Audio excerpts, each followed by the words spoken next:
Reflections. Your daily dose of strength and motivation. Reflections.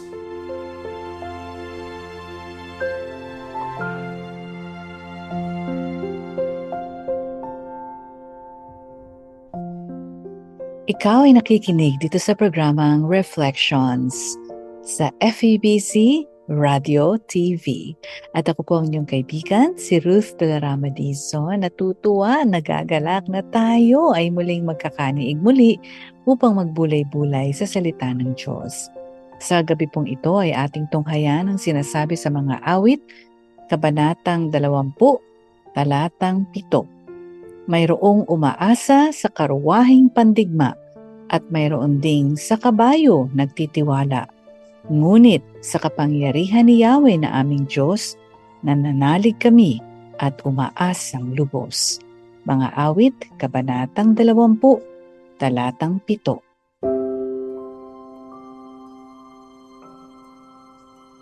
Kamusta ka ngayong gabi, kaibigan? Siguro sa oras na ito, ikaw ay naghahanda na para mamahinga at ready na para ihimlay ang ating mga pagod na katawan sa araw na ito. Ngunit maaari naman na kahit nakahimlay ka na, hindi ka pa rin makatulog kasi ang iyong isipan ay punong-puno ng mga bagay na bumabagabag sa iyong isipan, sa iyong kapayapaan at nagdudulot sa iyo ng stress, ng takot, ng anxiety.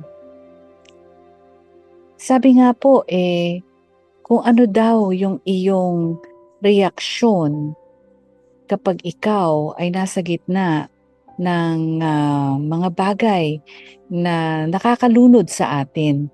How we react reveals what we trust in.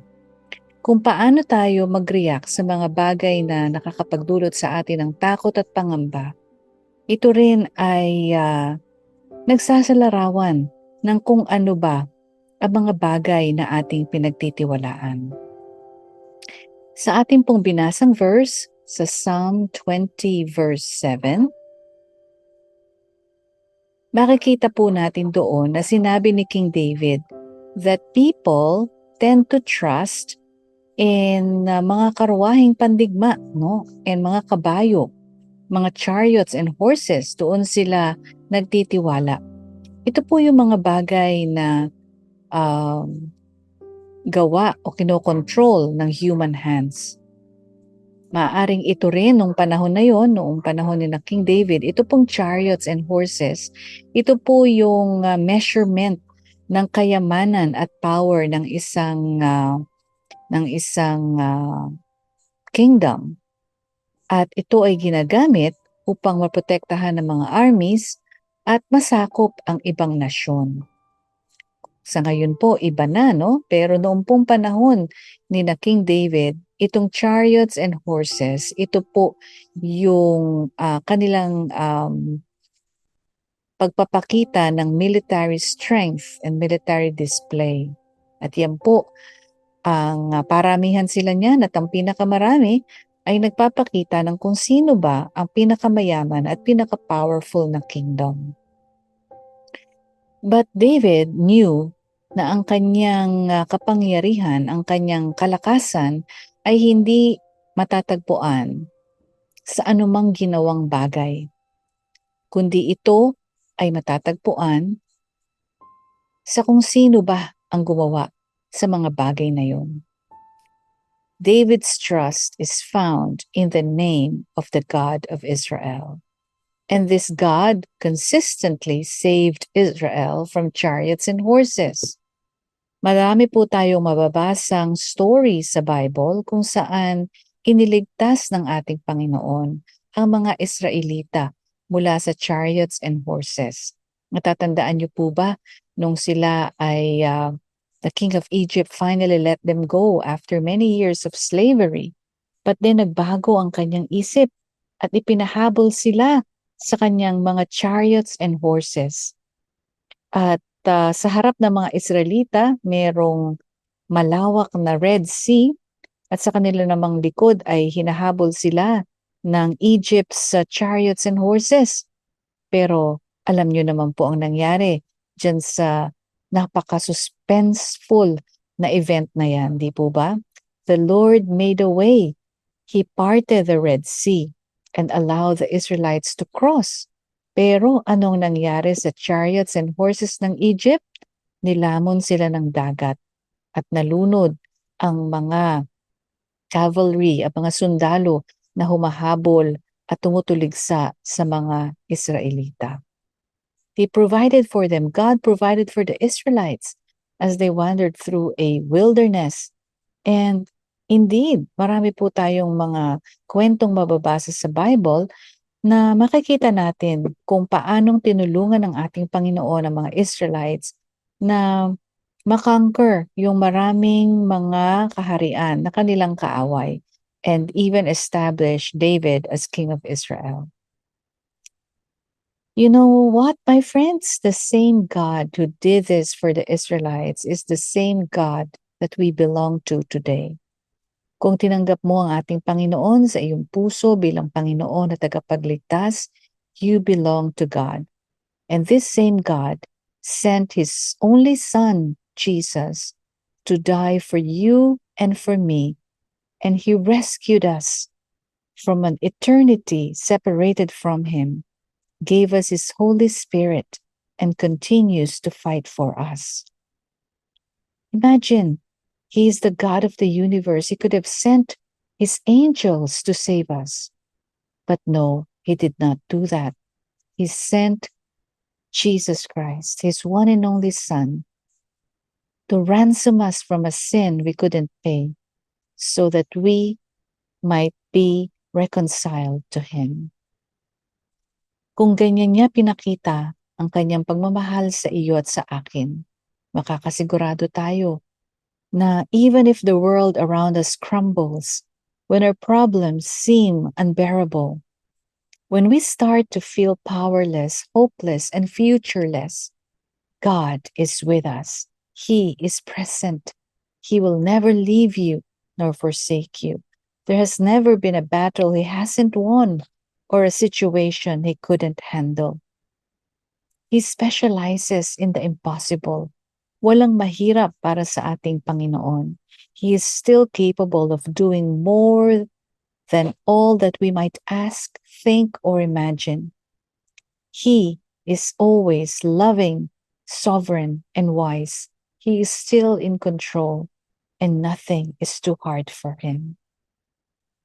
So kapatid, ano ba yung mga bagay na iyong pinagtitiwalaan bukod sa ating Panginoon? Ano man yan, ibigay mo ang iyong chariots and horses to the Lord and tell Him that from now on, siya lamang ang iyong pagtitiwalaan. Tell Him about the things in your life that you are tempted to place your hope in. And then envision handing those objects and ideas over to Him. And then pray this verse from Psalm 20, verse 7. Hindi tayo magtitiwala sa mga pandigmang mga karwahe, maging sa mga kabayo, kundi tayo ay magtitiwala lamang sa ating Panginoon. Sa araw na ito, kung ano man ang iyong mga pinagtitiwalaan o mga bagay na nais mong pagtiwalaan bukod sa ating Panginoon, isuko mo ito sa ating Diyos at sabihin sa Kanya na, Panginoon, simula ngayon, hindi ako magtitiwala sa aking chariots and horses, kundi ako ay lubos na magtitiwala sa iyo at iyo lamang. Salamat po sa inyong pagsama sa akin dito sa programang Reflection sa FEBC Radio TV. Bago po tayo tuluyang magpaalam, ay manalangin muna po tayo upang tayo ay patuloy na makipag-usap, makipagdiig at mapalapit sa ating Panginoong Diyos. Dear loving God and Heavenly Father, thank you for loving me. Thank you for sending your only Son, Jesus, to die for us on the cross on Calvary, to pay for our sins that we couldn't pay. Salamat po, Panginoon, for giving us eternal life, for giving us your presence and your Holy Spirit. And Father, we trust you. We love you. Thank you, Lord, for always providing for us. Thank you, Lord, for always being there for me, for always protecting us and sustaining us. Wala po kaming pwedeng puntahan na wala doon ang iyong presensya. Patawarin niyo po kami sa mga panahon na kami ay nagtitiwala sa sarili naming lakas, sa mga bagay at tao na akala namin ay makakaligtas sa amin. Patawarin niyo po kami, Panginoon, at tulungan niyo na ang aming puso ay maging united na ikaw lamang ang aming pagtitiwalaan. Help us, Lord, to confidently place our trust in you and you alone.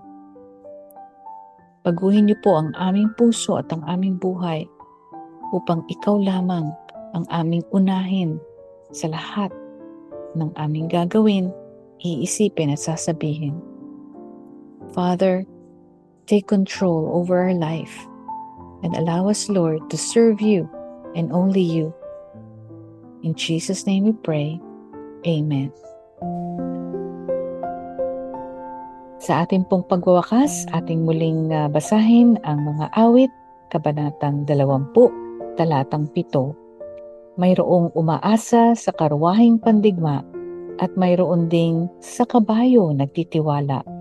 Ngunit sa kapangyarihan ni Yahweh na aming Diyos, nananalig kami at umaasang lubos. Ako po si Ruth Larama Dizon. Magandang araw po sa inyong lahat.